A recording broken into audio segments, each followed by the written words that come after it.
In this video, I'm going to show you how to unlock BitLocker. If you have a drive that you locked with BitLocker and now you are unable to open it, you can unlock it using the password or the recovery key that you set up when you enabled BitLocker. To unlock the drive, right-click on the drive and select Unlock Drive from the options.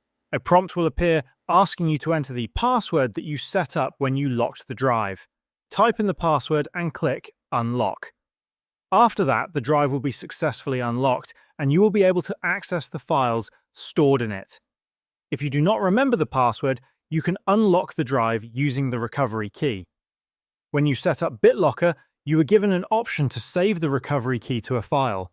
If you saved it to your computer but can't remember where it is located, you can search for it.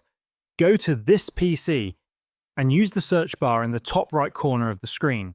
Type in BitLocker and press Enter.